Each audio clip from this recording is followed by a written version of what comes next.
When you know that you are queer, but your favorite drink is beer, that's gayish. You can bottom without stopping, but you can't stand going shopping, that's gayish. Oh, gayish, you're probably gayish. Well, life's just too short for narrow stereotypes, so it's gayish. We're also gayish. It's Gayish with Mike and Kyle.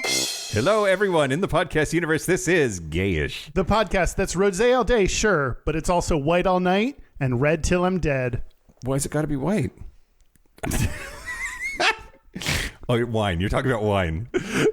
What else? Crayons. I'm talking about crayons, Mike. Okay, great. I'm Mike Johnson. I'm Kyle Getz. We're here to bridge the gap between sexuality and actuality. And today, I'm already crushing it. You're doing great, Mike. Understanding you and everything. I'm so tired. We're going to talk about villains. We're going to talk about villains. No, that's sexy. That's sexy. Well, the villains are kind of sexy, so it goes in hand in hand. They can be sometimes, yeah. But first, a quick correction, Kyle. Okay.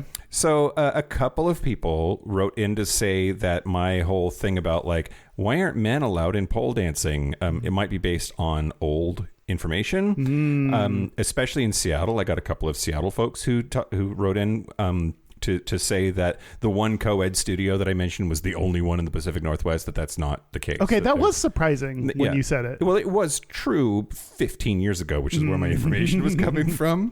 But it definitely has gotten better, especially here in Seattle. Mea culpa. Okay.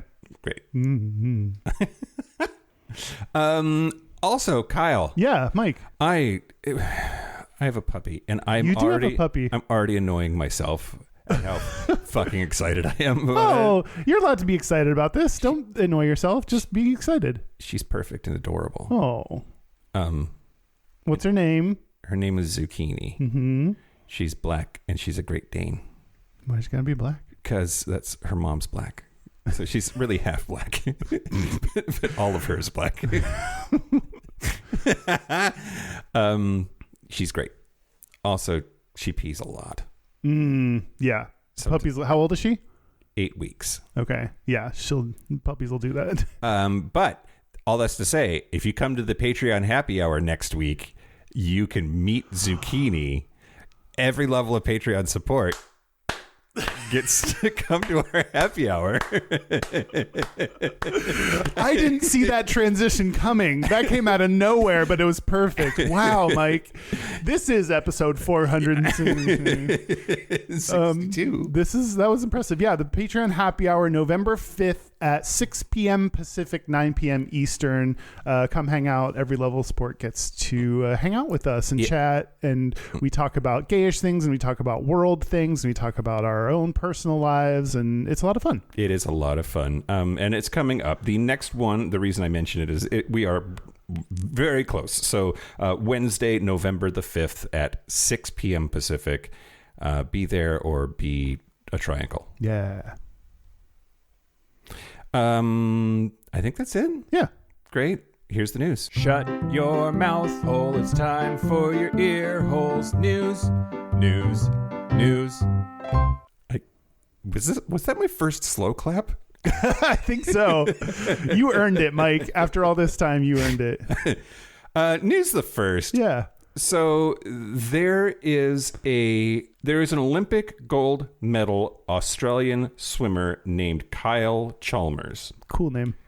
And there is a post on Facebook that says that Kyle Chalmers is the first athlete to announce that he will withdraw from the Australian team if tickets are sold to LGBT athletes.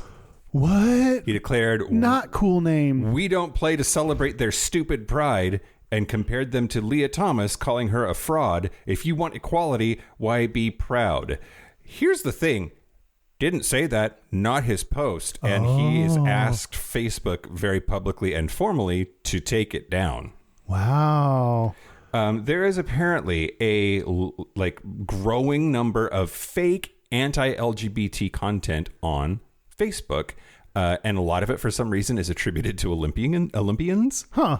Because they have some amount of respect among everyone, regardless of their political persuasion. It brings a weird air of legitimacy to a bullshit opinion. Yeah. Sports is the forefront of the trans sports drama thing that is the favorite whipping post of the right these days. It just it's fucked up, and something about it sort of makes sense that that's how they would do it. I mean, Facebook and social media are bastions for LGBT and trans hate already, so it doesn't surprise me too much that there's more issues around hate speech for gay people. Also, he's stupid hot. Look at him. Oh, I want to listen to him, whatever he says. I'm anti-gay now too, if he said it. Yeah, so we'll see what happens. Facebook, Instagram, all of Meta's platforms, but not limited to Meta's platforms. We've seen it with X. We've seen it with even Reddit sometimes. Like there's platforms where like they have differing levels of receptiveness to pulling down bad shit, and they'll ban people and then they'll unban people, or they'll say like that seems like X has like Elon Musk's whims kind of come and go on, and he personally bans people if something they do offends him personally, and it's weird. Yep. Well, Swimming Australia has issued a statement clarifying Chalmers never made those comments and urged Meta to remove the content from its platforms. Quote, there are currently fabricated quotes attributed to dolphin Kyle Chambers. I don't know why he's a dolphin. Because he's smooth. Maybe. God, I just want him to be slippery on top of me. Kyle Chalmers has never been interviewed by Swim Hub or Swim Aquatics, and additionally has never provided commentary on LGBT or transgender athletes. The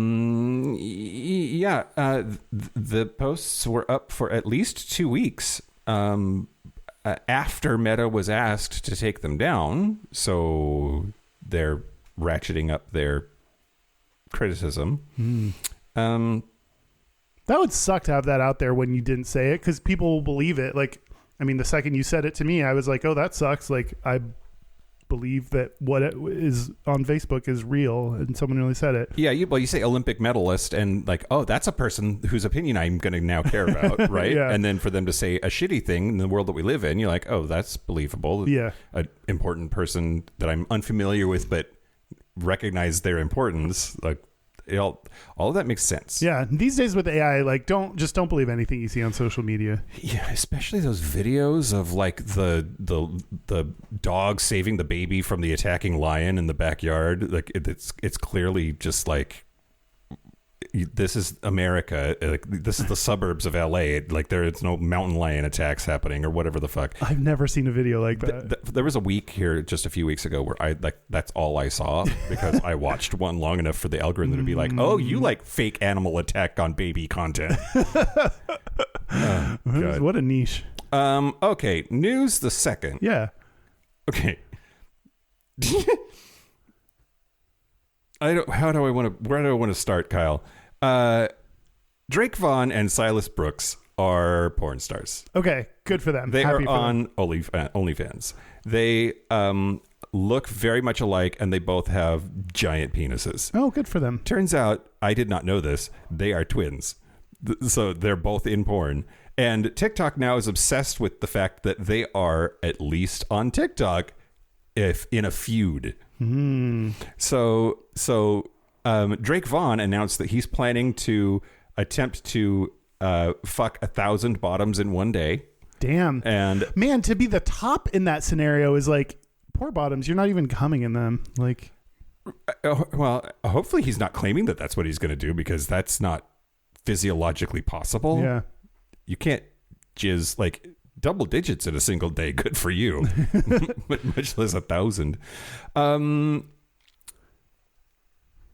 Now, okay, so Silas Brooks, who also does OnlyFans content, and they're supposed to be twin brothers. A lot of people are convinced that they're the same person. They are not the same person, because they appear in a TikTok video clarifying we are not the same person. We are identical twins. They did appear in the same room together. Now, so Drake Vaughn does gay OnlyFans content, but we're not sure if he's actually gay. He hasn't clarified what his gender preferences actually are, and does like content that Gen Z and Gen Alpha loves, of like, well, why does it matter who I bang? His brother Silas Brooks, though, identifies as bisexual and has been accusing his twin brother of queer baiting. If you do gay OnlyFans porn, I feel like you get to queer bait. If you've done gay shit on camera to sell to people, yeah, I think you've earned the right to queer bait. Okay. Queer baiting, I feel like, has more of a like overtones or hints of sexual interest, but like to actually just fuck dudes, I think you're fine. It's not queer baiting. That's just queer fucking. That's catching them. Yeah, exactly. You're not just luring them in. You're like hook, line, and sinker. Yeah. They're in the boat. Exactly. You're taking a picture that you're going to put on Tinder of them. Well, so Vaughn also accuses Brooks of queer baiting. So like, even though he's bisexual, and then in one clip, the bisexual one says, "You're just copying me to get the same success." Quote, "Bro, you're not even gay. You don't even like what you're doing." Now, they used to apparently, it's believed that they shared an OnlyFans account under the name the Baconator Twins, and that is no longer around. But then Vaughn said on the Wild podcast, quote, "It's disrespectful to say that he's like related to me. You know, I don't want to even like associate him with my bloodline. He'll go on TikTok and call me a baiter. Like, you're a baiter. You're not really gay." I'm like, bro, you're not even gay. You're faking a relationship with a 40-year-old just to try to hide the fact that you're not actually into guys.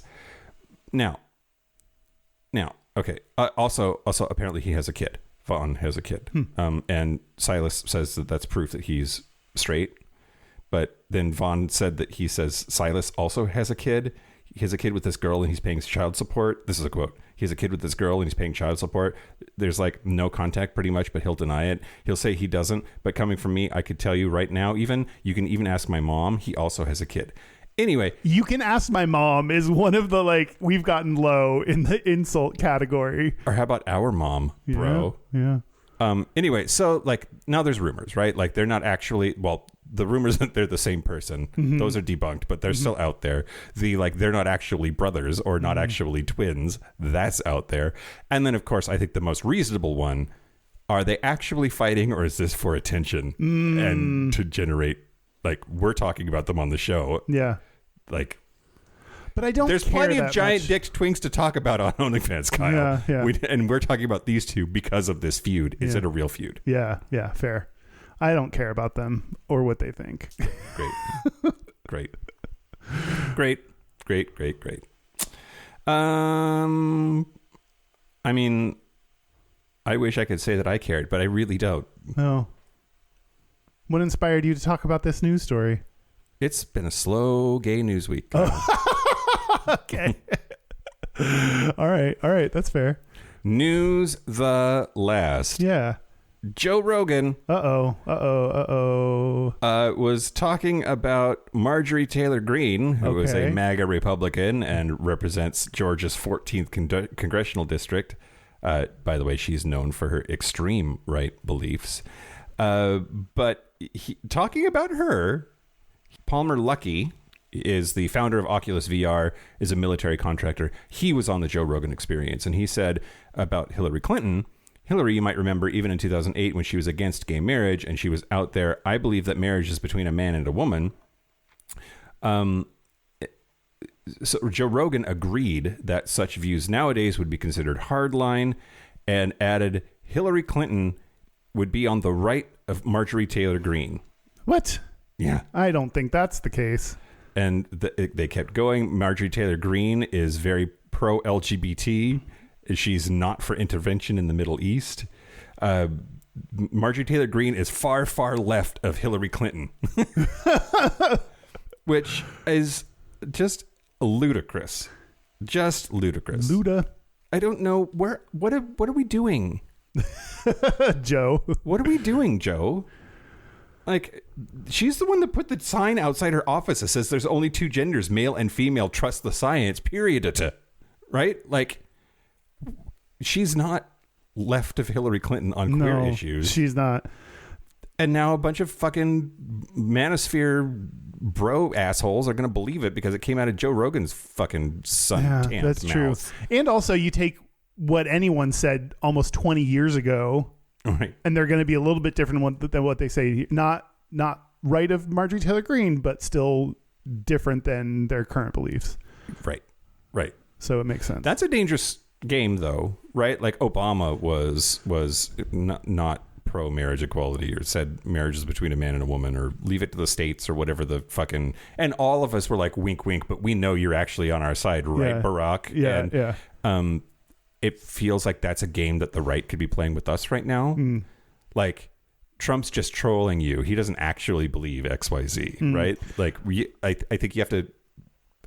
I don't know if it's right to ex post facto paint Barack and Hillary as being queer rights champions, because we knew what they were saying the whole time for real. Wink, wink. Yeah, you got to be public about it. You got to be Madonna about it to earn our support. That's it, Kyle. That's it. Fuck that bitch. Sorry. Sometimes I get Tourette's. Okay. About Marjorie Taylor Greene. I can't help it. I thought there was more to say. Okay. Speaking of people we want to fuck, I want to thank the following new Patreon member. Thank you to Jared Edwards. Man, we've had a string of easy names, and I appreciate all the easy names. It's probably Jared Edwards. Edwards. Thank you, Jared. We appreciate your support. If you want ad-free episodes a day early, if you want to come to the Patreon happy hour on November 5th. You meet my adorable puppy. And meet the puppy zucchini. If you want to use Mike's hole. Use it. And if you want to support the show, go to patreon.com/Gayish podcast. Do it. Do you want to talk about villains? Villains, Kyle. Do you want to talk about villains? Yeah, let's talk about villains. This is a request of Derek's. Yeah. Why do we listen to him? I don't know. Because sometimes he tells us what to do and then we do it. And then later we're like, why are we doing this? Right. Yeah. Yeah. If I look extra schlubby today, it is very much intentional. It's just your pajama pants that... My mouse rat. That's a Parks and Rec reference. It is. Yeah. Thanks, Mom. Okay. I'm going to talk to you about the history of villains, Kyle. Okay. Except not really. What I want to talk to you about is the Hays Code, which I think we've talked about before, off and on the show. But it bears repeating, because it really is a huge part of like our queer representation in media story. Yeah. So the Motion Picture Production Code, which was better known as the Hays Code, was in place from 1934 to 1968, and it explicitly banned movies showing, quote, sex perversion or any inference to it in a positive light. So that's an oversimplification. I mean, it's a long list of like rules about what you could and could not show in movies, but that was one of the components there. And that was all put into place because of what they called the pansy craze, which that's something we haven't talked a lot about. No, I don't know about this. So the pansy craze was from the late 20s to 1933. Mostly it was like during Prohibition. But there were openly gay performers like Jean Mallon, who was a 6 foot tall, 200-pound, self-described queen of the pansies, and were mostly in the metropolitan, big, influential cities like New York, Paris, Berlin, and London. But around 1931, and this was again at the height of Prohibition time, they started having police raids about queer people in bars, clubs, performances. Now, these weren't explicitly gay clubs. That would happen like in the 50s and 60s and led to the Stonewall riots and that sort of inflection point in the gay rights saga. This was just performance venues at which very explicitly queer performers were doing their shows. Are these like drag queens? Drag queens, gender bending, dancing between people that were at least visibly the same gender. Scandalous. Scandalous. So Prohibition ended in 1933, and the Catholic Church went on this huge campaign against immorality in cinema. And by 1934, the Hays Code came into play. So part of the Hays Code said that you could not say the words fairy, Nancy, pansy, or sissy. Oh, it's like a history book of ways to insult gay people. Right. I love it. Yeah, you could not say any of those things in screen dialogue. And filmmakers were told that no hint of sex perversion may be introduced into a screen story. So David Legowski was a scholar of this and said that he's credited with the idea that the Hays Code, if you read the rules explicitly as written and did like the letter of the law as opposed to the spirit of the law, you could show queer characters if they were depicted in a negative manner. So the character could be queer or queer coded, but that character had to die, go to jail, or be punished by the end of the movie. Punish me, daddy. What's wild is like before the Hays Code came in, there were lots of like really gay shit happening in cinema. The 1927 film Wings is considered to be the first gay kiss in American film between two Air Force pilots. Oh. 1930 film Morocco had Marlene Dietrich in a tuxedo and she kisses a female audience member. Wonder Bar, which was 1934, showed two men dancing together while Al Jolson quipped, "Boys will be boys." Woo! I like that use of "boys will be boys." Usually it's like "boys will be boys" because they're like shooting up a school or like whatever. Yeah, something. Yeah, being a little rapey. But so film historian Vito Russo, this is the celluloid closet dude, said that the 1933, the year before the Hays Code came into effect. Thank you, Kyle. Good vocab. My God, what's wrong with my mouth today? Said that 1933, the year 1933 had, quote, more allusions to homosexuality than at any other time in film history before the early 60s. Wow. And but then after that, and for 34 years, all queerness had to be villainous queerness, or at the very least, punished queerness. Yeah. So The Maltese Falcon is one of the first examples. Director John Huston adapted the novel. Dashiell Hammett wrote a novel called The Maltese Falcon, but the character Joel Cairo is explicitly called queer and a fairy in the book, and the film version couldn't say those words, so they coded him instead. And Peter Lorre played Cairo with mincing movements, a distinctive cane used in phallic contexts, and gardenia-scented business cards. He's effeminate, treacherous, and morally bankrupt, and very queer-coded. I love learning about the things they do to make a character queer-coded. What was it? Scented? He has gardenia-scented business cards. Gardenia-scented business cards. And we're all like, oh, got it. Yep, for sure. He sucks penises sometimes. Great. So Hitchcock had some examples. There was 1948's Rope was based on the Leopold and Loeb murder case. It featured two male protagonists who were coded as homosexual lovers who commit murder for intellectual thrills. They're depicted as, quote, sadists, psychopaths, and nefarious antisocial villains. He also had a movie called Rebecca, where there was a character named Mrs. Danvers who is lesbian coded. I knew Rebecca was a lesbian the moment you said Rebecca. That's kind of a lesbianic name. It really is. Otherwise, she would be Becky, and even then, that's like not lesbian. You know.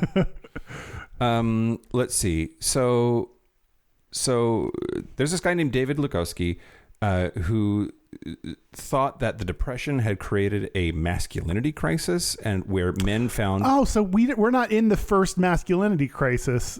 Right. There have been masculinity crises in the past. Yep. Great. Quote, men found their gender status linked to notions of work and value, and the Depression put those in jeopardy. People were losing their jobs, and like, what is a man's meaning if it's not wrapped up into his work? And that's this masculinity crisis. And goes on and says, quote, effeminate men became convenient scapegoats. The spectacle of the pansy allowed men to confirm their manliness by distinguishing themselves from pansies. So there is a 40-year period of history where the only queer-coded or queer representation that we saw, at least on the silver screen, was they were villains. And that has persisted. Even after the Hays Code ends in the 1960s, we still see lots of examples, especially in Disney films, which we're going to fucking talk a shitload about Disney films today. Yeah. That, like, villains are... There's this undertone of, like, they're a little swishy. Mm-hmm. They're like campy and gay. Mm-hmm. And we haven't really been able to shake those. I think it's arguably gotten better, but like it's still a trope. It's still a thing that happens in film. A little later in the Patreon segment. Oh, nope. I'm wrong. In another segment, I'm going to talk more about like some other examples of queer-coded villains that aren't just in movies, but I think that's what we're really here to talk about, right? Is the gay villain. Yeah, for sure. Speaking of gay villains. Should I talk about Ursula? I hope you do. Ursula is like one of the quintessential gay-coded villains because she is based on a drag queen. Yeah. So this is from a 2023 Time article called Once Upon a Time, Ursula Was a Drag Queen by Laura Zornosa. What year? 2023. Okay. Yeah. I mean, it's not been a secret that long, but no, it hasn't. Divine, the drag queen that Ursula is based on, was born in 1945 by the name of Harris Glenn Milstead. Good job updating to Divine. Yeah. Divine and John Water became friends in their Waters. Why did I write Water then? That was silly. John Waters became friends in their teens in Baltimore. They started making movies together in the 60s. Mm-hmm. Divine's signature look was an unnaturally high hairline with gigantic eyebrows and over-the-top makeup done by the makeup artist Van Smith. Mm-hmm. Divine achieved cult fame through the John Waters. I put an S there. Mm-hmm. I had it right once. You're doing great. Thanks. Thanks, man. Just every maybe 5 minutes, tell me I'm doing great. Great. Okay. I need that. I will. Okay. Divine achieved cult fame through the John Waters film Pink Flamingo in 1972. She also had 8 legs. And she had 8 legs, and they're all tentacles. In talking about the similarities between Divine and Ursula, John Waters said, Ursula was an outsider. She was magic. She had a style that some people might not understand, but she was proud of herself. She was confident. She never questioned her look. She never felt, as other people might have, that she looked weird or anything. She looked beautiful on her own terms. And the reason this article came out in 2023 is because Melissa McCarthy played Ursula in the live action remake of The Little Mermaid. Yeah. Melissa McCarthy said, quote, I've watched The Little Mermaid more times than any other movie. I was a nanny and we used to watch it every night. I always was like, I know for a fact, but couldn't prove it, that she had to be based on Divine. She just had to be. I was like, the makeup, the look, the attitude. And now we know that, yes, she was, of course, based on Divine. Yeah. And it is true. So composer Alan Menken, who co-wrote the music for The Little Mermaid, for the original, with Howard Ashman, also worked on the live action movie. Do you think that Disney and the Disney Studios, they just recognized that everyone is going to fucking love every one of those songs and that they just had to put up with the faggotry? You know what I mean? I think, like, why would they allow that? Disney does balances a fine line between loving and hating the gays. In this article, I didn't write any of it down, but it talked about how Disney donated to the Don't Say Gay bill in Florida, and how they're kind of secretive about this wasn't confirmed until much later that she was in fact based on Divine. They love the money that we give them, but they don't support us directly. Yeah. They have gay days at Disney, patreon.com/gayish podcast. Anyway, composer Alan Menken confirmed that Divine was the inspiration behind Ursula. And I didn't know this about Melissa McCarthy. She actually got her start as a drag performer named Miss Y. She wore a gold lame swing coat, a huge wig, and big eyelashes to give stand-up comedy a try. Melissa McCarthy was a drag queen? Yep. I didn't know it was possible to love her more. And yet here I am. I'm like the Grinch. My heart is busting out of its gilded cage. Yeah. Grew 3 sizes that day. Melissa McCarthy. So she was a great pick for this. I'm sure the article didn't say that she got criticism for not like they did say that some people wanted a drag queen to do this, but like, I don't know, she was one. Mm-hmm. Melissa McCarthy said, quote, "I just hope to do every incredible drag queen proud and Divine proud, just to give it to give it your all, to throw it out there. No apologies. Do it your way. Do no harm, but back up a little. I wanted to give her everything that she was due." There was a little bit of criticism of Melissa McCarthy, but kind of other people involved, really, because Disney released a featurette of Ursula's live action transformation, and drag queens from Art Simone to Sierra La Puerta, which that's funny, roasted the uneven makeup application. Carrie Colby said, "Absolutely why we should hire up-and-coming drag artists with a pulse on the present and vision for the future more often." Mm-hmm. Of course, the drag queens are going to roast the makeup application of this transformation. Yeah. I mean, they're probably right, too, but whatever. Probably right. And you would think Disney would hire the best makeup artists for their live-action movies. Like, I'm surprised that it could get any criticism.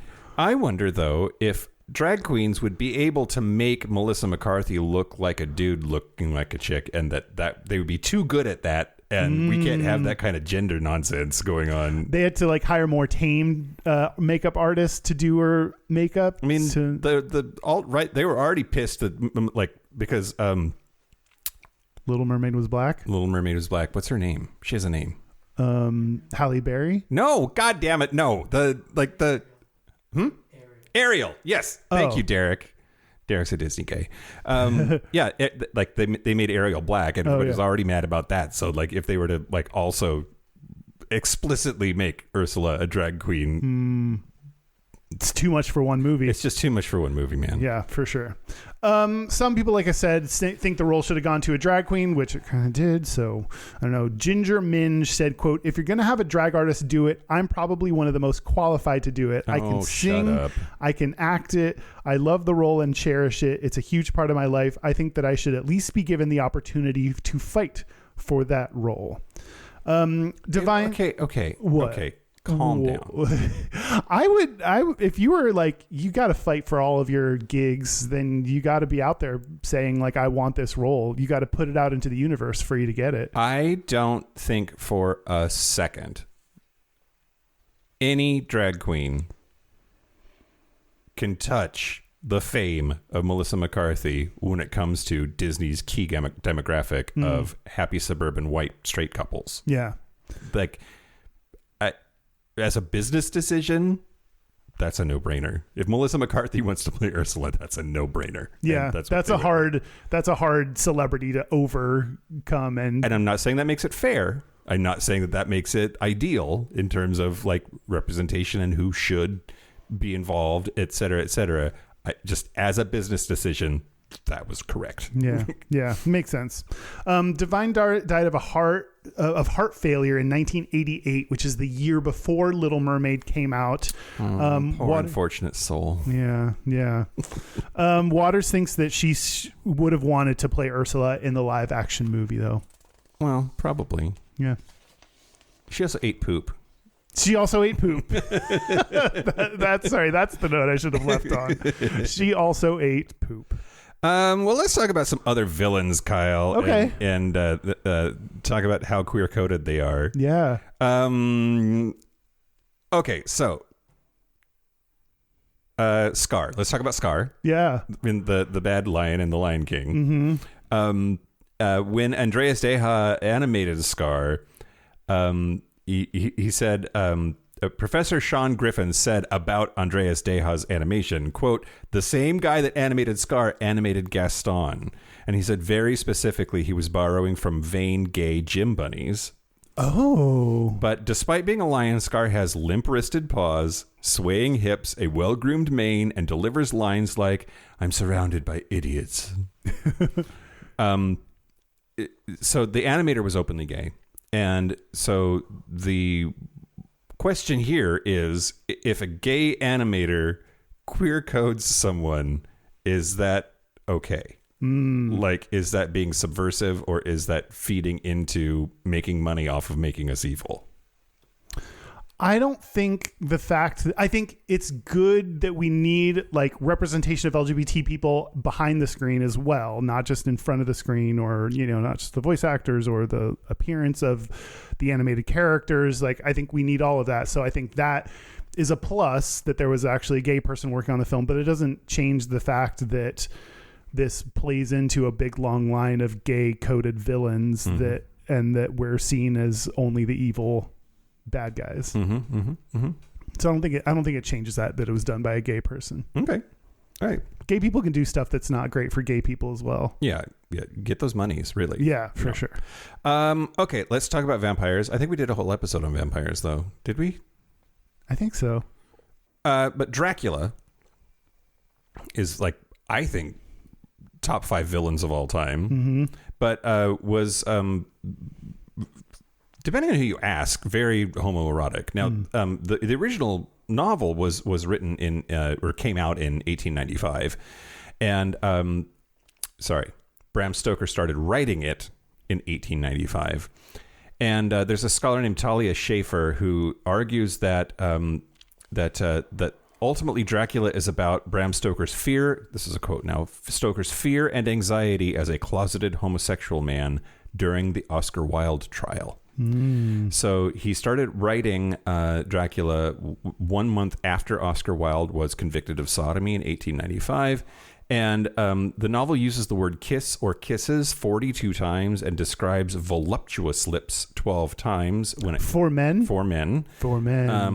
And Dracula himself possessively tells his vampire brides about Jonathan Harker, the protagonist, quote, "This man belongs to me." Now, Gary Oldman in the 1992 adaptation definitely put that back in as homoerotic dialogue. That sentence, "This man belongs to me," had been removed from other films, but Gary Oldman put that back. The Gary Oldman version put that back in, and but basically Bram Stoker, it's not that much of a debate, was a closeted gay man. He sent Walt Whitman a passionate love letter as a 24-year-old, and said about reading Walt's poems, quote, "With my door locked late at night, my heart is leaping towards you across the Atlantic." Wow. And I can't imagine if someone like had a copy of the notes or the texts I wrote people I was in love with when I was a kid. God, I'm so glad no one cares enough about me to find those things. I mean, Hotmail knows my whole saga, so like, yeah, okay, so, and Oscar Wilde, you know, the picture Dorian Gray was very, very gay. There's less of it like a villain overtone though to that whole thing, but basically Dracula, the villain of all time, at least to the author, and reasonable interpretations of Dracula since then, a queer-coded villain, which I think checks out, right? Like, he's always dressing up fancy and sucking people. Yeah. And, yeah. Anne Rice's vampires also like took on that whole like homoerotic queer subtext to like the next level or whatever. I want to end on this though, that a University of Wollongong PhD student named Dion McLeod analyzed 34 Disney animated features and found that every single Disney villain was queer-coded in some way. Wow, every single one. Male villains were feminized, female villains were masculinized. All were eliminated by the film's end, either killed, jailed, or exiled. And his conclusion, quote, Disney films perpetuate an idea known as heterosexism by first aligning the villains with queerness and then eliminating them from the narrative.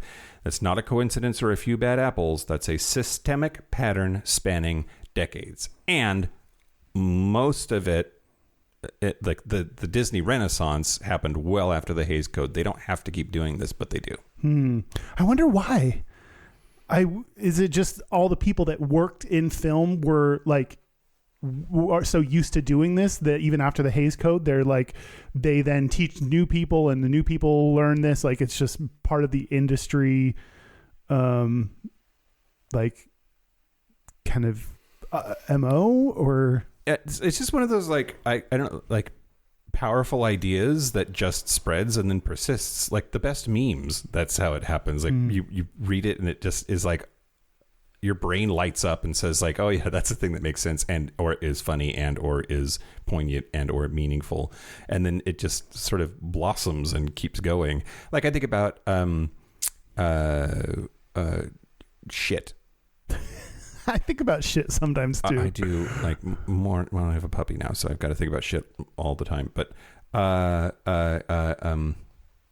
fuckity fuck, Kyle. Oh.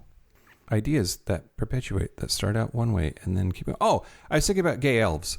Like how that's not where I thought that sentence was going to go, but sure. But like Tolkien invented a lot of the high fantasy tropes that continue to persist, and elves as being these like lithe, effeminate, gay-coded creatures.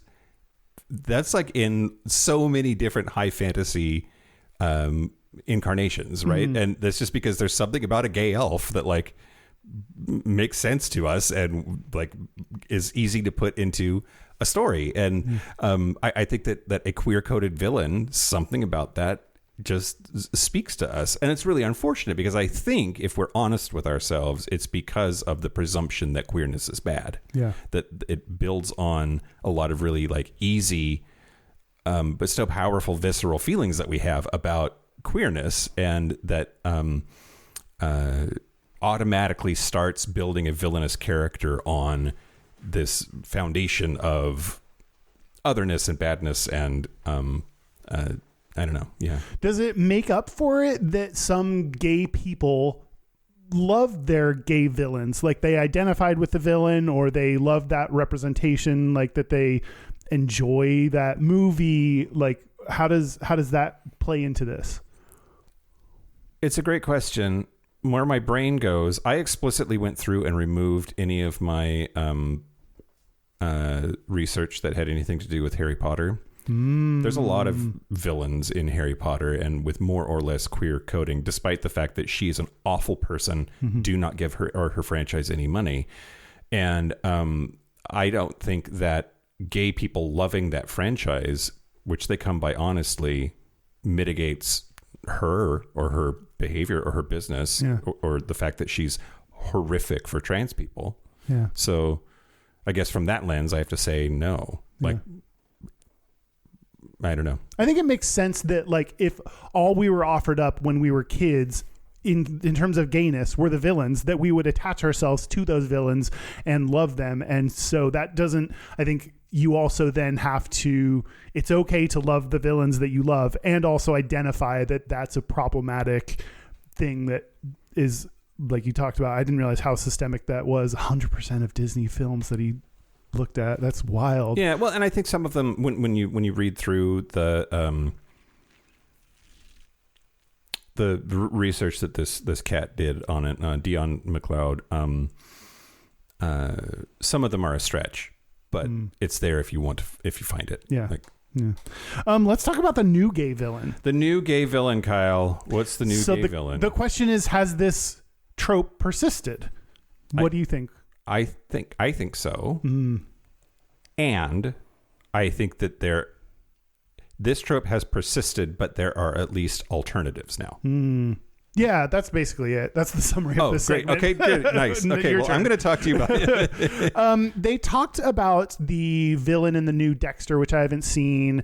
They talked about, I think his name is Fing in Breaking Bad, who was hinted at being gay. The subtitle, this is from a 2012 article in the Wrap called "The Rise of the New Gay Villains" by Tim Malloy. The subtitle is, "Once a villain's homosexuality was meant to dehumanize. Now it's often the most likable thing about him." Do I believe that? Okay, yeah. That was an interesting subtitle to me as well, because I'm like, I don't want to be liked because I'm gay. I've had plenty of people, especially women over the years, that are like, oh, you're gay, and now they're suddenly drawn to you because they expect, that's I think a basis for a lot of this show. Then they expect certain things from you because you're gay, and it's like things like you're going to be bitchy to other people and they're going to enjoy that, and they're going to help you go shopping. You're going to be their gay best friend, like all of these things that I don't fit into. And so when someone liked me because I was gay, I was like, oh, you're going to get let down. This is going to be a disappointment for everyone involved in this friendship. You're going to help her swipe left and say, no, girl, you deserve better. Yeah. Or like, girl, that wig ain't working for you. Right. Or whatever they expect me to do, and I'm not going to do it. So like the fact that it talked about villain, like this being gay being the most likable thing, I think there's a benefit. Like the positive side of that is we've come to our place and view of LGBT people that we can say that this is a good thing, that we like this about it, that it humanizes this person. I think you have to back that up with societal support for gayness that we didn't have in the past. So that's good. But I also don't know that I like that this is the most likable thing about villains.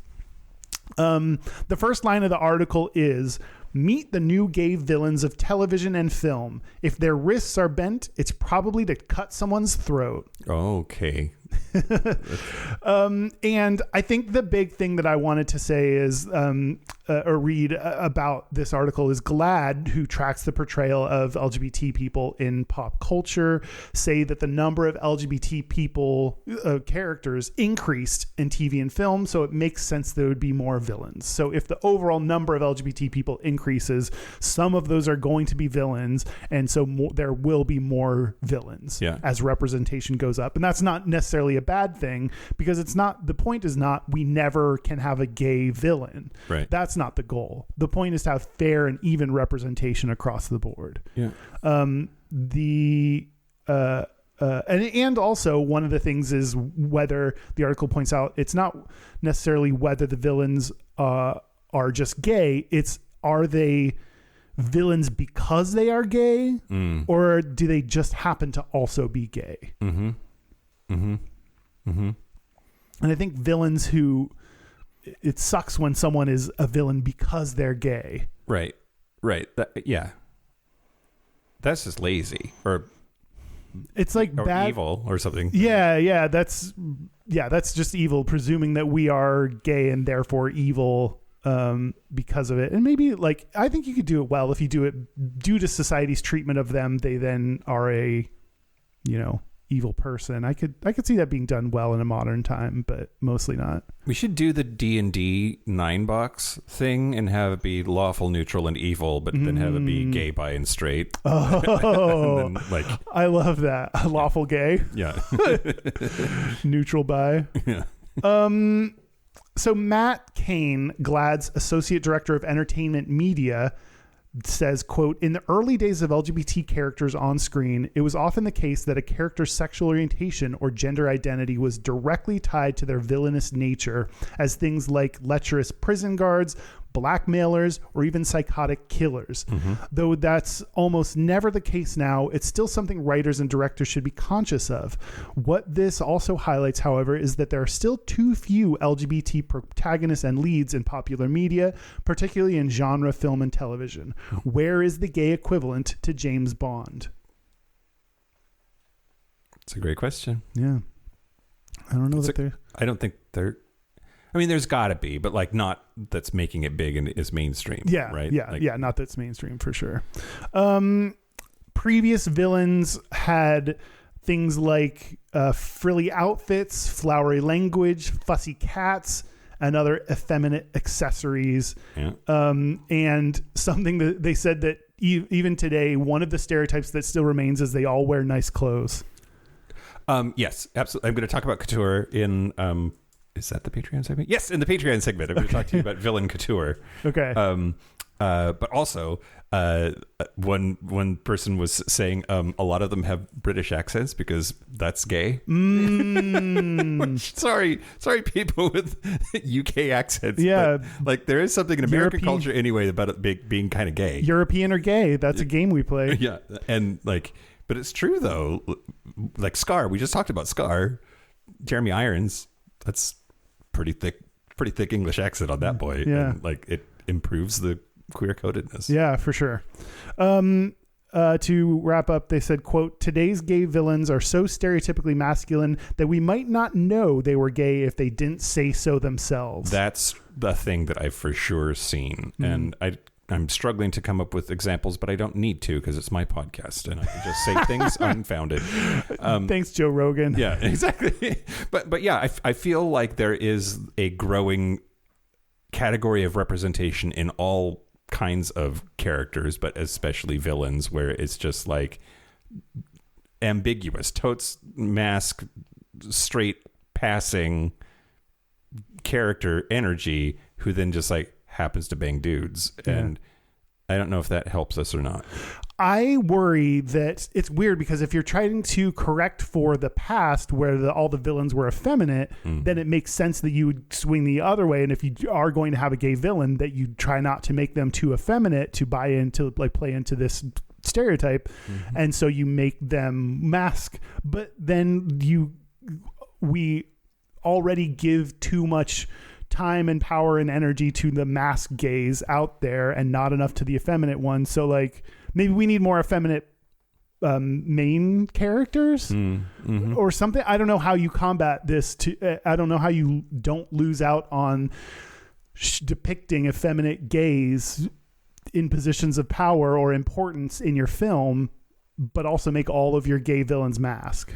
Have we talked about Wheel of Time at all off pod? I know we haven't talked about it on the pod. I've heard about it from coworkers. Off pod. I can't believe I just fucking said that. There's like, first of all, that show's gay. Yeah. I got the books so that I could read them so I could like see if like the source material was that gay, because it was written in the early 90s by this dude. But there's like a bunch of poly people, a bunch of like, there's a throuple that's like main character throuple. There's like so much lesbo action. There's like lesbians everywhere and like a lot of bisexual characters or coded characters, because there's this thing with like reincarnation that happens, and there's like this exploration of like every lifetime you're a different sexuality, and like but not the implication is sort of because you're capable of it every lifetime sort of a thing. Anyway, there's a devil's throuple that like is main character ish energy, and I don't want to do any spoilers because it is like relatively new show, and the dudes that are with each other in this throuple with one of the Aes Sedai are like, they're not coded straight, but like when you find out that they're banging each other, it's like you had no idea, you didn't really see it coming, because they're just like kicking it around the campfire, and then it's very nonchalant how they're like, oh yeah, also like we're in love and we fuck. And I liked that, but you have me thinking, what if they were also villains? Would I approve of it or not? That's what I'm trying to like gauge myself on, I think. I don't know that I want them to just be like, we're just dudes hanging out and then we go and fuck. Like, I think I want some queer coding to the characters. Yeah.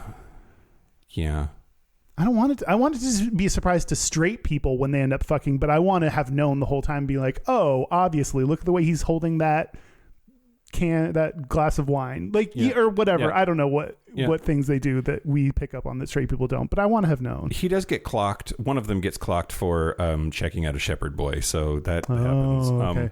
But I do think there's one thing that I really appreciate about it, which is that in this universe, their queerness is not noteworthy. It's not an allegory for like coming out of the closet in our world. It's just like, what if it didn't matter and you could fuck whoever you wanted to and nobody cared? Star Trek has started to kind of do a lot of those things also. I think, I don't know, I really like it, the exploration of what if it was a world in which it didn't matter, in which case their presentation doesn't really matter either. But we know that it does to the audience to whom they are being represented. So I don't know. Yeah. Interesting. Well, Kyle, are you ready to move on? Yeah. Okay. I have a game for you. Okay. But we're going to play it together. This isn't, and there's no right or wrong answer. Oh. So like, I know. I have a little bracket set up, and we are going to talk it through and decide once and for all who is the gayest villain. So we're going to go up against Ursula, the Joker, Cruella de Vil, Scar, Jafar, Maleficent, the Wicked Witch of the West / Elphaba, and Gaston. And we're going to decide based on, they're going to go head to head. And for each round, I'm going to give you one gay thing and one straight thing about them. Okay. Then we'll discuss and decide who the winner is. Yeah? Yeah. Okay, so first up is Ursula versus the Joker. On the gay side for Ursula, we've said it a whole bunch, but she's literally a drag queen, literally modeled after Divine. But evidence on the straight side, she's obsessed with stealing a teenage girl's voice to catfish a prince. Like she's straight, like arguably straight, because she's trying to get at that prince by using that girl's voice. And then the Joker, the gay evidence, he's unhealthily obsessed with a man in a leather gimp suit, and once says, quote, "You complete me." Oh. But on the straight side, he has had various girlfriend relationships with Harley Quinn across the decades. Yeah. Who is gayer? What do you think? I think it's got to be Ursula. Yeah. I think being based on a drag queen, that look that she's got, I think the Joker has had too many straight relationships to move on. I also think that the Joker, very campy, but not quite as gay. Yeah. But still very coded. Like, I get that. Yeah. Okay, I agree with you. Ursula gets that round. Okay. Next, Cruella de Vil versus Scar. The gay evidence for Cruella de Vil is the fashion sense. She has two-toned hair. She has dramatic furs. She has that cigarette holder. She's serving high fashion villain realness. But on straight evidence, in some versions, she's shown to have had husbands, multiple, all dead or divorced. But she's like, her marriage life has been dude oriented. And then she's from 101 Dalmatians. In case people didn't know that. Scar's from The Lion King. We talked about him a bunch. The gay evidence, that limp paw, and the British accent. The straight evidence explicitly tries to make Sarabi his queen. Oh. He is trying to marry because he wants that's like heterosexual power couple dynamic. I think that's more for a beard effect. I'm going with Scar. You're going with Scar. Yeah. Who do you vote? I think I agree. Okay. I think I agree. I think Cruella de Vil is just fabulous, and we sometimes confuse fabulousness with being a gay icon. Yeah. And so I'm going to go with Scar also. Okay. Next up, Jafar and Maleficent. So Jafar is the villain from Aladdin. On the gay evidence side, that outfit, I'm going to talk about it in the Patreon segment when I do couture, but he's got eyeliner, a cape. He's got a bedazzled staff that's like, he's very campy, very gay, just based on like appearances. But straight evidence, he wants to marry Jasmine. That's the stated reason for doing what he's doing, is to marry Jasmine. Maleficent, who is the villainess from Sleeping Beauty, most famously in the live action one played by that one chick, Angelina Jolie. Yeah, she's hot. She's real good at it. Anyway, gay evidence. She shows up to a baby's christening in horns and a dramatic black cape because she wasn't invited. She's a petty gay icon. And then the straight evidence. In the live action version, Angelina Jolie, it's been pointed out that she's motivated by being literally betrayed by the man that she loves. What do we think? Jafar or Maleficent? I've said it first the last couple times. You have to say what you think first. I think my heart, I really, really want it to be Maleficent, just because of all of the hot twinks wearing Maleficent horns around Halloween time. But I think that Jafar only wants to marry Jasmine as a beard for the political power, And I think Jafar's got it. I think you had me at Jafar when you started talking about his eyeliner and his cape and his bejeweled staff. Like, yeah. Yeah, Jafar? Yeah. Okay. Sorry, Maleficent. Last but not least, of course, the Wicked Witch of the West, Elphaba, and Gaston.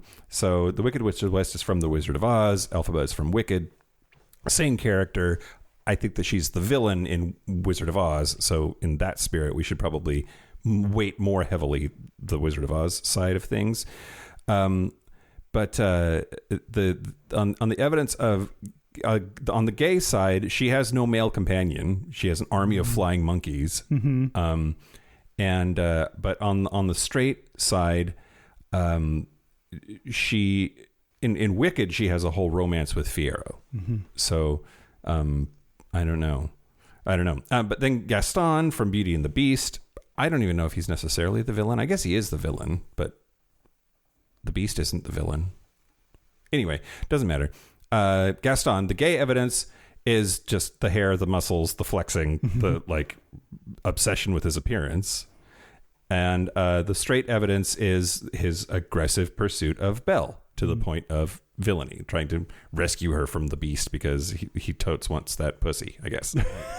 What do you think? I'm leaning towards Gaston, but then again, Elphaba wears that like frock. That's kind of lesbian. Oh, okay. Yeah. I'm leaning Gaston. Yeah.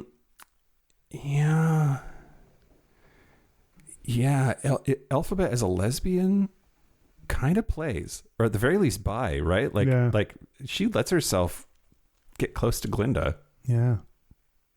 That seems kind of unrequited lesbianic obsession to me a little bit. I don't feel that strongly about it though. Okay, Gaston. Okay, here we go.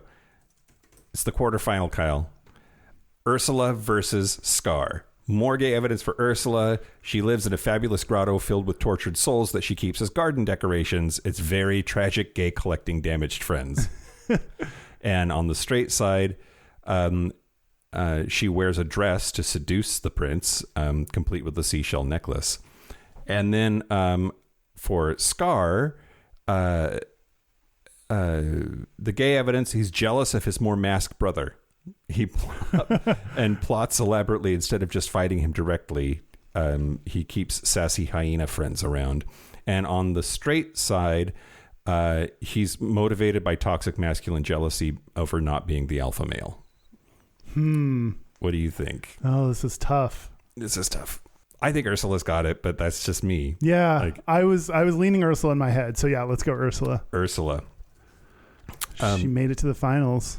Yep. And unlike the Mariners? Right. Good word. Did I do a good sports reference? You did good. Jafar and Gaston is the last one. Jafar, more gay evidence. He seems pretty obsessed with Aladdin, who looks great shirtless. And on the straight side, that's not straight. What? What'd you write? I didn't write this. These came from a list. Uses sexy snake hypnosis on the Sultan. Yeah, that sounds pretty gay. Snake as a euphemism for your dick. Yeah. All right. Well, okay. Sorry. And then Gaston, the additional gay evidence. His whole song is him and the men of the village singing about how great he is. Seems pretty homosocial. Homosocial? I've never heard that word. And but the straight evidence, he is like the toxic straight bro stereotype in a lot of ways. Any homoeroticism might just be about attention. Yeah.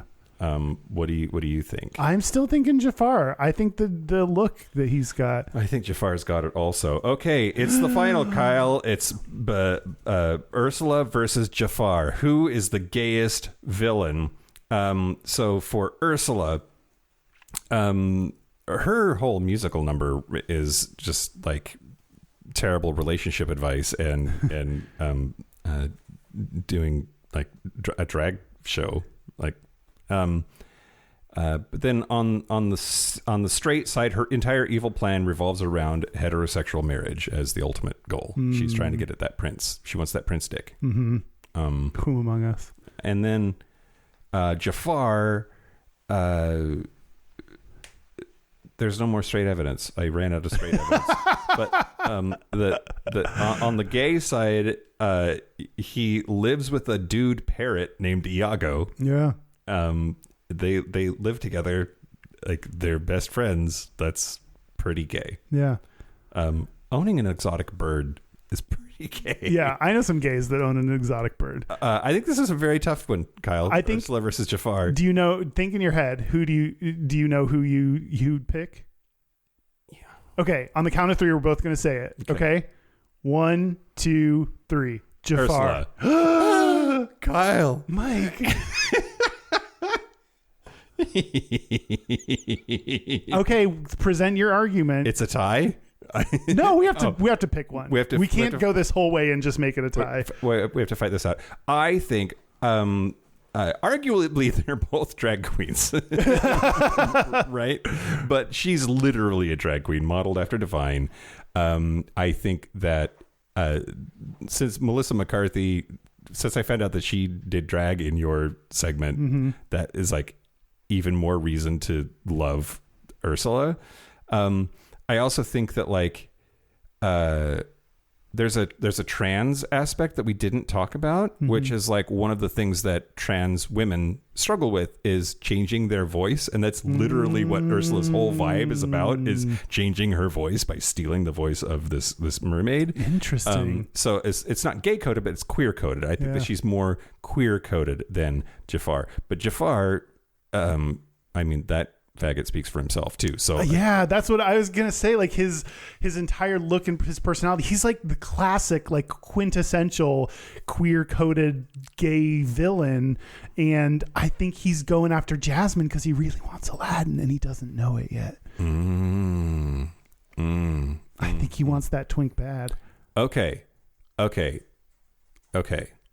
Ultimate pursuit of a hot twink. If we take Ursula at her word that she really is just trying to get that king dick, then that is pretty compelling. Jafar. Yeah. Jafar's the winner. Jafar is the winner. Jafar is the gayest villain. It's science. Yeah. Very scientific evidence that Jafar is the gayest. That's the game, Kyle. Okay, good work. So yeah, bring us home. Okay, I'm going to do, I think this one we will just read and then answer ourselves. Oh, okay. So this is an Ask Reddit segment. This is the title of this Reddit post is Having a Gay Villain Worried About Bad Portrayal. This is posted in the subreddit Writing by Johnward1234. So, in my novel, the villain is gay. His homosexuality is a bit important as I was going to make his major motivation the death of his partner. The problem is that while I am writing him, he turned into a bit of a sociopath. I'm worried that having the only prominent gay character in my novel, a merciless killer, might send the wrong message. I'm interested in this community's thoughts. And then clearly he added, or this person added in later, there is a crazy amount of interest here, so here's a little more detail. He is the CO of a squad of soldiers sent into enemy territory. My main character is second in command. The love interest for the villain is the youngest and most inexperienced of the squad and is killed by the main character as she escapes, partly out of mercy. He is not stereotypically gay in any way. He does happen to murder some civilians without much thought, though. What is your suggestion for this person writing? Wait, I'm so confused. Who's the gay? The CO of the squad. She, though. He is the CO of the squad of soldiers sent into enemy territory. Who was the she? The love interest in and is killed by the main character as she escapes. Partly, I don't know who she is. Okay. Ignore that part. Okay. So the commanding officer. Maybe he's using like she. Okay. But that girl escapes. Yeah. She got out of there. The commanding officer, like hitting maybe in an unrequited way on somebody in the squad that they are commanding. That's very like predatory, vibey, groomy. Yeah. Like I don't like that at all. Yeah. the power dynamic there is maybe hot, but for a porn maybe, yeah. but I'm glad that it's the military, because before that note clarified that, I was thinking, like, if you're writing about a gay couple and there are no other gay characters in the novel, you don't understand gay people. Mm-hmm. Like, gay people have gay friends. Yeah. And gay people in their community, in their life. So do better. But but I think that is one tactic to, even though we're in the military, there can still be other gay people in the novel. Like, you don't have to just write, this is the only gay characters. So that could be one thing to do. Yeah. I mean, have one of the other privates be a gay character who, like, they're hot for each other, and now it's a gay love triangle, but one of them is the commanding officer. That's hot. Yeah. And, like, maybe a little more likely even, or have them just be gay friends and have the other gay character be like the voice of reason. Like, what, Sergeant so-and-so is hitting on you? That's a little weird, right? Yeah, but I think it's kind of hot. Yeah, but it doesn't make it appropriate. Like, I don't know. I think you could make your main character female. Why not have a female character be the commanding officer and fall in love with a second in command? Like, I don't get, why do they both have to be, just because it's the military doesn't mean they both have to be men. Like, I don't know. Is there important scenes that happen in their barracks where, like, it's divided by gender? Like, you can have them sneak away into, like, places if they need to, like, hook up in a, I think I don't know why this has to be two men. Yeah. I'm not convinced by anything that I've read that, like, the only way this story will work is if it's two men. Yeah. Yeah. Okay. I agree. I think I agree. It is interesting. So if the default is heterosexuality, and I'm not saying it should be, but if the default is heterosexuality, then there should be, like, a reason for a character to be gay. Mm-hmm.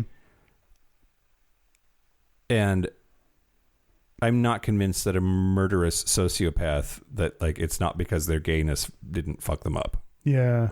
And I don't think that's good for I think the us. death of the partner was partially what kind of contributed to their villainy. Yeah. Which, yeah, again, I don't know why it had to be, but yeah, like a gay sociopath, that all of this doesn't seem good. It seems like my guess is this is a straight person who doesn't understand the background of gay villainous characters, or like just heard about it and was like, oh fuck, do I have to rewrite this, and like is trying to get approval from people online to keep going, and not have to change it too much or whatever. I think they need to change their story. Yeah, I agree. Yeah. Okay. Yeah, I agree. Could be hot though. Could be hot. I mean, in a different context, if this was like a commanding officer and a second in command in a porn, or like a love romance novel, like, then probably no one's going to die. You're going to have to take away the death part. But, like, yeah, there's some hot things that could happen. Counterpoint, fuck him to death, Kyle. Ooh, interesting. Yeah. Did we do it? We talked about a lot of gay villains.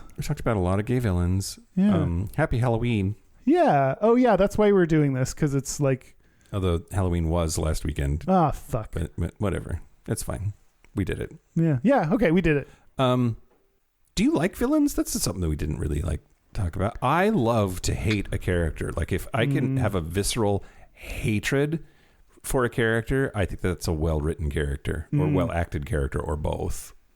See, I like imperfect protagonists. When people are like, oh, that's a horrible person as the protagonist, I love that. Okay. Yeah. Like Veep? Like Veep, like Girls, that was like, they're all horrible people. Yeah. And it's like, yeah, that's kind of the point of the entire show, is like having horrible people going around doing shit. Yeah. And seeing what happens, what kind of shenanigans they get into. Yeah. I think I agree. Although I find horrible people in a protagonist situation to be more just like embarrassing. Like, I've projected shame for them. Oh, it can get rough. Yeah. It can get a little cringy, but like, I think that's part of the fun of it. Yeah. I guess I would be disgust. Like I would be disgusted by that more than hating them. Anyway, it doesn't matter. Yeah. I like strong negative reactions to characters, and villains are of course like ripe for that. Yeah. Where do you think that came from? Do you think that came from queer-coded villains? Do you think your attraction for villains started with this trope? Say yes, and that'll build a complete circle around this episode. Yeah, totally. That's Cool. why I'm gay. Yep. Lex Luthor's why I'm gay. I knew it. Or Megatron or something. Yeah. I don't know. I don't know. I like, you gotta have a good villain as a counterpoint to your protagonist, and just make more protagonists femme and gay. More eyeliner. More eyeliner. And more capes. And don't call it guy liner. You can just be a guy that wears eyeliner. Okay. Well, should we take a break and murder some kittens? Let's do it. Let's take a break. Let's take a break. This is the part where Mike and Kyle take a break. Are we back? We're back. We're back. We're going to do our Gayest Straightest. We're going to do our Gayest Straightest, but first, local gay bar review. I'm going to talk to you about The Street in Edinburgh, which is in Scotland, which is in the United Kingdom. And I'd been there before. I think I've been there like 3 times now. Do you have your ranking from other times? Oh, God damn it, Kyle. God damn it, Kyle. That's a thing I should know, huh? That'd be fun to see how it changed over time. Okay, well, I'm gonna try to give my review while I find where that was. Or you can just pause, look for it, and then I can cut it. You shush. Oh, that's my dick. Glad your computer was pointed that way. Local gay bar. Okay. I've made this is my first local gay bar review of The Street, despite having been there a few times. The reason I know that I've been there a few times is I knew exactly where the bathroom was. That's always the cue that you've been there before. Yep. We met a couple from Ohio that was there, Matt and Tom. One of them was much hotter than the other, in my opinion, but we discussed that as a group. What? On our own time, not when we were them. Gotcha. Okay, God, that... The space is really weird. There's like ramps and like a bunch of stairs that drunk people for sure fall down all the time. But I was there with people that I love and had an excellent time. 3.5 dildos. Okay, great rating. Yeah. Anything above 3 is a pretty great rating. Yeah, exactly right. Hey, our Patreon happy hour is going to be it's this coming Wednesday when this comes out, unless you're getting it a day early on Patreon, in which case it's next week. Whatever, November 5th. Yeah, November 5th at 6 p.m. Pacific. Be there, pants optional. Yeah. Meet the puppy. Yeah. You can buy our book. We would like you to buy our book. Gayishpodcast.com/book. Christmas is coming. Spell coming. Spell Christmas. You should give everyone you love a copy of our book. Yeah, they'll love it. That's all I want for Christmas. And come on our cruise. It's a Mexican Riviera cruise in 2027. You can find out more about it by going to gayishpodcast.com/cruise. Yeah, do it. Kyle just said it, but our website is gayishpodcast.com. We're on social media at Gayish Podcast, or you can find our Discord or Facebook groups by going to gayishpodcast.com/contact. Our hotline, you can send us text messages or leave us voicemails, is 585-5-GAYISH. That's 585-542-9474. Standard rates apply. Our email is gayishpodcast@gmail.com. And our physical mailing address is Post Office Box 19882, Seattle, Washington, 98109. We already did all the notes because I just do things in whatever order I want to. That's your right. Yeah. Should we do our Gayest and Straightest? Yeah, let's do it. Do you want me to go first? Yeah. Okay, great. So the straightest thing about me this week is we went and picked up the puppy that everybody's going to be tired of hearing about yesterday. And man, I know a lot about farming. when we got up over the mountains, because we picked her up in eastern Washington, and that's the agricultural side of the state, and I was like, those are potatoes, and look, those are grapes, and here's how you harvest hops. And I used to thin apples, and like I know a lot about farming. It's stupid. And then the gayest thing about me this week was picking up that adorable puppy, and we're already talking about costume options. Oh, have you landed on anything? Nothing firm yet, but she needs a sweater and a raincoat. But then, like, what are we going to dress her up as for Halloween next week? Yeah. Don't know. Yeah. Are you going to bring some costumes for the Patreon happy hour so we can see some costume changes? Sure. Okay. Yeah. That'd be fun. Absolutely. Yeah. I will. Okay. My gayest is discovering dried cum in my beard. Oh, Kyle. At least, hopefully, before you went to work. I didn't go. Yes, I hadn't gone anywhere. I was like, "What the fuck is in my beard right now?" And I went to the mirror and was like, "Oh, yours or someone else's?" Impressive if it were mine. I mean, No, it was someone else's. My straightest is fist pounding my trainer. Oh yeah. He does a lot of fist pounds. Yeah. Better than elbow bumps. Oh, that was a COVID thing. I feel like that had its time to shine, and now we've moved on from it. Yeah. Yeah. Now we're like the next pandemic is going to kill us all because nobody has any patience for that shit. Yep.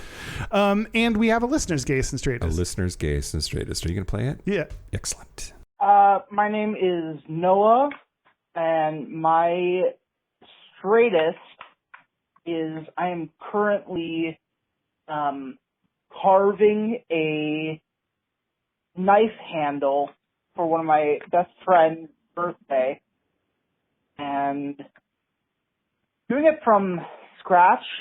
I got a knife blank, and doing this from scratch is extremely gay. It's straight. My gayest is I'm doing it completely shirtless. And it is a wonderful day out in Minnesota. All right. Thank you. That's hot. Carving something shirtless. I'm into it. Prove it. Yeah. Yeah.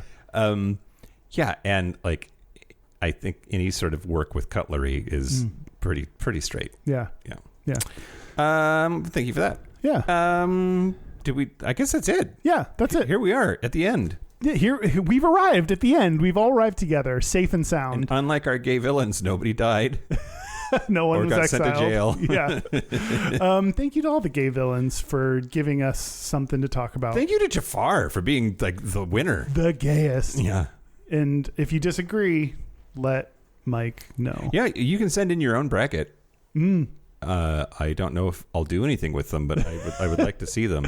Yeah, see how they stack up. Dick pic optional.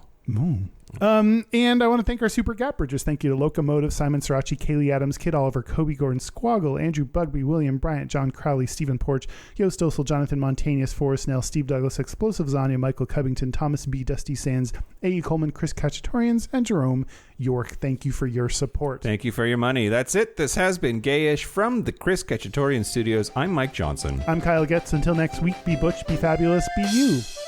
See ya. See you next week.